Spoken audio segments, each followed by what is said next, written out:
Здоров, неуважаемый, это циничный Комяк с новой порцией охуительных новостей из Республики Коми.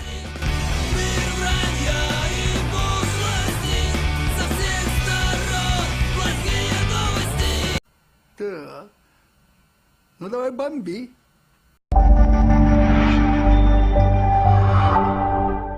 Жители Серегова пожаловались на неочищенные колодцы с питьевой водой. Там из-за длительных дождей верховая вода переполнила колодцы, и жители отправили жалобу на портал активного региона. Местная администрация ответила на это тем, что откачает воду 6-7 сентября. И действительно, с помощью местных синеболов вода была откачана, только без должного в этом случае процесса дезинфекции.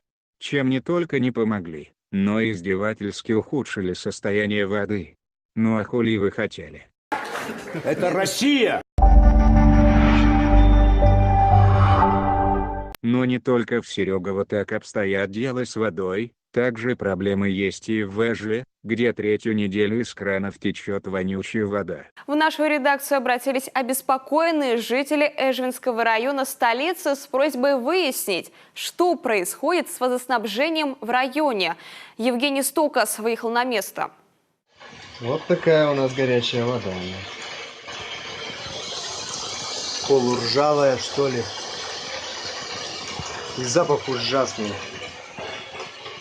То ли мертвечиной, химия какая-то вообще.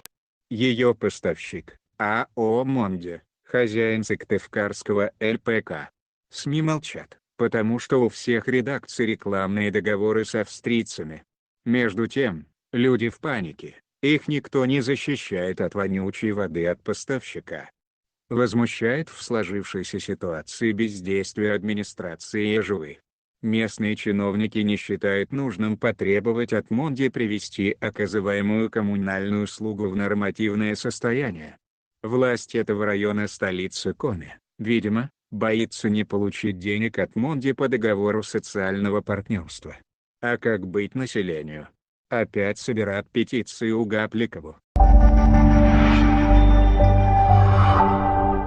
Хотя писать петиции это долго и бессмысленно, ведь Сероже некогда заниматься проблемами региона. Его главная стезя в статусе губернатора Коми – отдыхать на местных праздниках.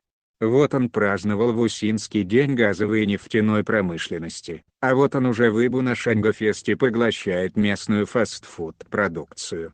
Потому что такая ряха сама себя не отожрет, ей помогать надо. Ну а вы не забывайте делиться видео, подписываться и ставить лайки, жать на колокольчик, чтобы не пропустить очередную дичь из нашего региона. Пока, неуважаемые.